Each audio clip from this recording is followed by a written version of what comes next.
What's up, guys? Welcome back to Newswave. A lot of stuff happened over the weekend. I don't really know why. It just kind of all started hitting starting Friday going into Saturday and Sunday. So we have quite a bit of stuff to go over. We're going to talk a little bit about that 24-hour Pokemon live stream that took place because it was quite a bit of time live streaming for what ended up being kind of a smaller bit of information, but people got pretty excited about it. Also going to talk about Red Dead Redemption 2 going to PC. It's been announced, it's out there. We're going to talk about all of the stuff around it because there actually is a lot more than I thought there'd be, and then some really weird JoyCon designs. Yeah, that appear to have been made public, and then we have renderings for them, and you're going to want to see some of the crazy stuff Nintendo was thinking about in their R&D department. I tell you guys, that's got to be like a Willy Wonka factory setup in there. Some of the stuff is just crazy to see. As always, guys, enjoy these videos. Make sure to hit the like button. It does help out. And make sure you get subscribed with the notification bell on so you can stay up to date on all the gaming news going on in the gaming world. And we're actually going to start today with those JoyCon controllers. Specifically the ones that are, of course, multicolored. They're all different colors right now for Joy-Cons, but unfortunately, they're not all available in either right or left. Usually you have, especially here in the Americas, one or the other. For example, just picked up the orange and the purple combination. I did a video on that if you want to see what they look like and some of my thoughts on it. And I wanted purple on both sides, but unfortunately, they just have it as one of them. Well, in Japan, you can actually customize your Switch. Not sure why it's just in Japan right now and seemingly nowhere else that I've seen. But you can go ahead and make both of them purple. You can make both of them orange. You can make them blue, yellow, it doesn't matter. You can change them up any way you'd like. And then you kind of go through, you customize a cart and a package, and then it just gets shipped to you. I don't know why that's not everywhere else right now, because Microsoft has something where they have like the controller lab and you can change all of that up. I don't get it. I want two purples. That would be great to see, Nintendo. You got to do that. You're doing it in Japan. Do it everywhere else too. But yeah, that website, if you go there now and look, has had a ton of colors really popping up there because as they introduce them, you can customize them and add them to your order. Also, we've talked about Bully 2 here and there as things have popped up. It's been rumored pretty much, and it does seem like something has happened with Bully 2, as in they did develop something with it, but they never seemed to get it finished and actually out to us, which is a shame because the first Bully was great, and it is on the Xbox One and everything because it was backwards compatible for the 360 version. It's also on PC, but unfortunately not much else. I don't know if they'll report that anywhere else, but the second one keeps popping up in rumors, and we have another source claiming that unfortunately at this time it seems that development on it has, as they said, fizzled out. Yeah, it's a shame to see. This is actually from Video Games Chronicles. You could see they had a full write-up on it with another source talking to them about how there was a point in time where they were developing it on the same engine that Grand Theft Auto 4 and 5 are made on,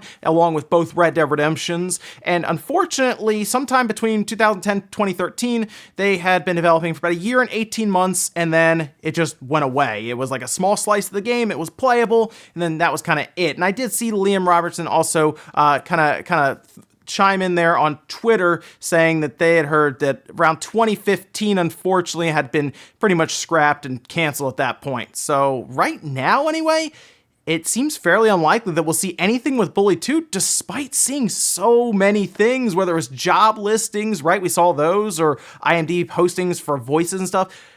A shame definitely to hear news like this, but I guess we could still kind of hope maybe next gen we could see something with it. Maybe they'll revisit it. Who knows? Oh, and check this out. This is one of the coolest things I've seen in a while. It's a remake of the Breath of the Wild 2 trailer, but done in Nintendo 64 style graphics. Yes, it's supposed to be bad because it's Nintendo 64 style visuals, but this is such a neat trailer. It was done by The Regressor. They said it took months of time to get this all done, put together and everything through, of course, 3D effects and all that. But it looks so neat. It's a throwback, of course, for that, but watching through it was just, it really pushed to obviously the retro feeling, and I really like seeing trailers like these redone in Nintendo 64 visuals. Maybe they could do a few other ones. It seems like it took a while, and it was just done for fun, but I would go give it a watch. It's a good time, especially if you were playing a lot of the different Zelda games, Majora's Mask, Ocarina of Time, of course, back then. You'll look at this and really get the hit with that nostalgia feels, even though it's technically for a new Breath of the Wild 2 game that's not even out yet. And guys, some of the quick news out of the way, let's get in the bigger stuff. Let's start with these JoyCon designs. That's right, they were patents that were discovered. I mean, they've kind of been there, but they were discovered. Let's Go Digital actually found them after being tipped off about them existing. So they went through the Japanese patent office and found several ridiculous looking JoyCon controllers. Now look, Nintendo plays around with all kinds of ideas. I'm sure some of these were like prototyped and they did focus groups and they're like, hey, what do you think of this JoyCon? What about this one? And then they go through, of course, all of the information they collect and, well, we get the ones that we have now. That's kind of how that all works out. We see that with games as well and systems and everything, but you're going to want to sit down for some of these designs. Let's Go Digital took the patents and everything, and they do what they do, and they make these renderings. Now, they did it with the PlayStation 5 dev kit. We talked about that recently. But let's take a look at a couple pictures here. They made one long picture, and then they made a few other smaller ones, and I guess we'll start with what we know now, which are the regular JoyCon controllers. Nothing too crazy here. Of course, we're familiar with these ones, but let's move to the wide JoyCons. That's right, the wide JoyCon controllers. I'm trying to figure out who this would be for, because even if they do become wider, it doesn't necessarily fill out your palm as they would hope to. You kind of have to build down and kind of to a diagonal, like an ergonomic grip that we see with every other controller out there. PlayStation 4, even the Wii U gamepad, or the Wii U Pro controller, they always have some sort of extension coming off of the bottom to kind of give your palms a spot to grab. And then we also have what is amazing are the dual D-pads. That's right, Nintendo had this idea even before we looked at the 8-bit Do controller the other week. Yeah, Nintendo was also thinking of something like this. We have two D-pads in place of thumbsticks, and then we still have the buttons, and we still have the arrow buttons on the left one, which seems very redundant to have, well, two sets of arrows on one Joy-Con, but they were going to try it apparently, or at least they thought about it. And then what is probably my favorite one, because it just looks so ridiculous, is I guess we're just going to call it the JoyCon D-pad plus buttons is what they call it, because I don't even think they know what to make of it. This looks to me, though, like almost like a Wii remote. Like the first thing they thought of was like, all right, let's go back to one of our more simplistic controllers at the time. And that was, I guess, the Wii remote. So they, I guess, slapped that on a Joy-Con and they said, well, wait a minute, this isn't going to work. How do they press A and B and then X and Y when they're playing it in handheld mode? And the one thing I will say, I do like the more symmetrical sticks, although they are halfway down, which is kind of the problem spot for people who have larger hands and kind of their thumbs cramp. So if they maybe flipped the D-pads and the sticks, it might have been better, but I guess they want to do that because then when you, of course, lay it sideways, it would let you, I guess, play like a Wii remote or a Nintendo controller. This is me seeing Nintendo and all of us seeing Nintendo right now playing around with multiple designs for a controller or a set of controllers that would work in handheld and, of course, when they are removed and even handed off to one person or played in a grip. These are just designs they were coming up with, but it really is crazy how far Nintendo will push some of these controller designs just try to come up with one that'll work. I mean, think about how they went through all these cycles and then eventually came to the one that we know now. Obvious sacrifices, but the D-pad, of course, lives on now in the Switch Lite, and there is always a chance. I want to give Nintendo the benefit of the doubt that they are thinking up a Joy-Con with a D-pad on it just as an option. Like, why not? Just put it out there, because not everyone's passing Joy-Cons around, right? Not everyone's doing that. Some people just leave them on the Switch and they never even come off half the time. So just give them the option to have a D-pad right there on the left. I think that would be really cool.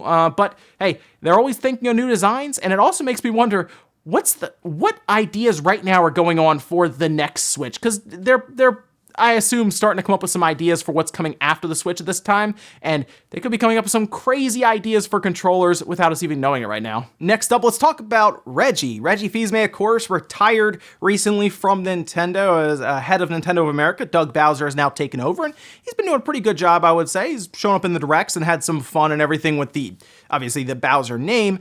But Reggie, while I thought he was going to kind of ride off into the sunset, which he kind of is. I mean, he seems to be taking it easier, but he's definitely still it seems like just living a fun life, a good life right now, and enjoying himself. And What's interesting about this is he still can't necessarily stay away from video games. He's shown up now on Twitter several times talking about possibly going to the Video Game Awards in December with Jeff Keighley.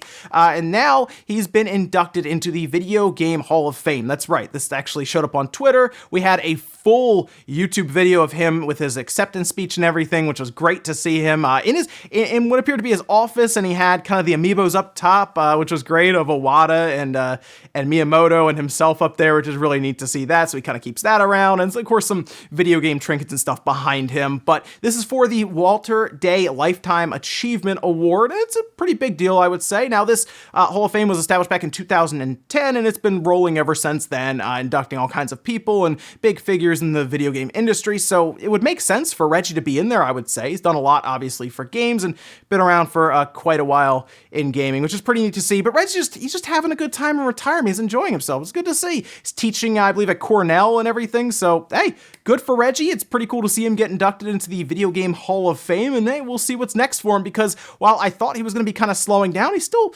doing quite a bit, actually. Next up, let's talk about Red Dead Redemption 2 finally being announced going to PC. We kind of figured this. This isn't shocking. We saw with GTA 5, and of course GTA 5, very, very successful on the PC. A lot of that, I think, has to do with the mod support, although Rockstar seems to kind of fight against it with Take-Two. Although I think Rockstar is okay with it. I think it's mostly Take-Two that kind of goes against it. It's a weird situation, but Grand Theft Auto 5 sells very well on PC and people enjoy it. Makes sense that we would see Red Dead Redemption 2 seemingly a year after it came out on consoles at this point, now being announced coming in November. But there's a lot of stuff kind of around this. For example, it's not coming to Steam until December, which is interesting. So it has like this month-long time of being on the Epic Game Store. But that's not the only place it's going to be available, because Rockstar, of course, now has their own launcher. So it makes sense why they would get that all set up just in time for Red Dead Redemption 2 to come to market, because if they sell it on their own launcher, they don't give any kind of cut to any other company or anything that would have to put it out on their own digital storefront. And they're also offering all kinds of stuff if you buy it there. Of course, we talked about San Andreas being one, Grand Theft Auto, I believe, 3, and they're going to do Max Payne 3. They're just giving away all kinds of stuff if you pre-order it, which you can start pre-ordering it on the 9th. So you can start doing that and get ready for the beginning of November. Other places it'll be available are Green Man Gaming, Humble Store, and GameStop. And they also say additional digital retailers, but I'm not really sure where else they're going to have it. However, they did say that pre-orders on other retailers will start October 23rd, but you can get a head start October 9th and pick up a few extra games, like I said, on their own launcher. And here's the other interesting thing. This is going to show up on Google Stadia in November. That's right. It is going to be a launch game there. So that's going to be interesting to see how all of that works out. I think a lot of companies are going to be testing out Stadia, and I feel like Rockstar's like, well, why not? Let's see. Let's see what happens if we put it there. And here's the great thing about this game going to PC. We're going to see an insane looking game with some big setups, obviously, right? Like we saw at Xbox One X, I think did a pretty good job with this game, 30 frames per second at true 4K and everything, and that was really cool. But you're gonna see high frame rate, high fidelity gameplay on PC, and people are really gonna be pushing this thing. And I'm also gonna be curious how hard this pushes video cards. Like, how optimized is it going to be for different video cards that are out there now, mid-range, and then of course going all the way up to the RTX 2080 Ti's. See how it pushes around there, and I'll also be curious to see how if it plays nice with AMD's cards now too. So interesting stuff there. Exciting to see Red Dead Redemption 2 going to PCs in November and then going to Steam, as seemingly the digital storefront kind of left out on this one in December. And our last bit of news, let's talk about that 24-hour Pokemon live stream that took place. It was kind of advertised and hyped up a bit, and I had the concern that not much was going to happen, and to be honest, not a ton happened in those 24 hours. It was kind of just looking into like a forest with some plants and mushrooms and trees and stuff around, and a few times you'd hear like the bushes like kind of making some noises. You think there's something in there, and then basically they kept teasing the reveal of some sort of new Pokemon, and when they did finally show it, it looked like a tiny little, kind of like a Ponyta, but a different one, and that's now being theorized as being, I guess, with the Galarian, I guess that's how you pronounce it, the Galarian Ponyta, and that is interesting that it took them that long to show that off. Like, that was like towards the end, and then you saw two of them show up. One appeared to not have a tail, which was pointed out by everyone, and then the feed kind of cut. Some people thought that they may have been teasing with kind of some noises that there could possibly be like an evolution, like a Rapidash possibly being teased as well, but as far as we know now, in that 24-hour live stream, they showed off one new Pokemon. And while some people look at that 24-hour live stream, I kind of looked at it as well like this and said, why?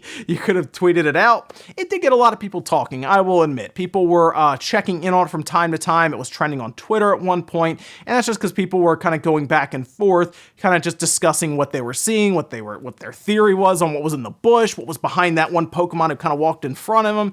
And I do kind of feel bad for the people who watched the entire 24-hour live stream in hopes of doing coverage for like a website or a YouTube channel or something, but I mean, at least there was something there with a new Pokemon, and I guess we'll have to see what else they have for us. I don't think we need another 24-hour live stream, Game Freak or Pokemon Company or Nintendo. I think we're good on those. Just a tweet with like a 1-minute trailer is fine, just to tell us.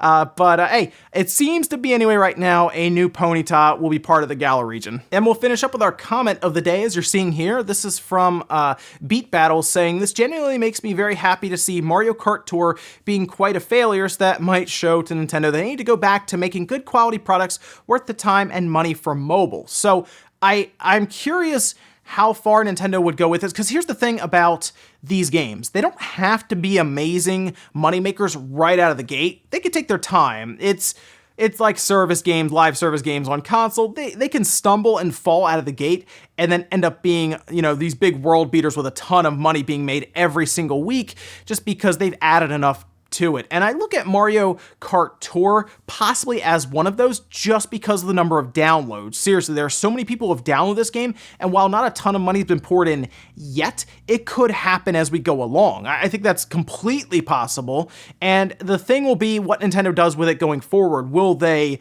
actually add stuff to it that is worth people's time to go back, or will they play around with some of the gacha rates? There's a lot of things they could do.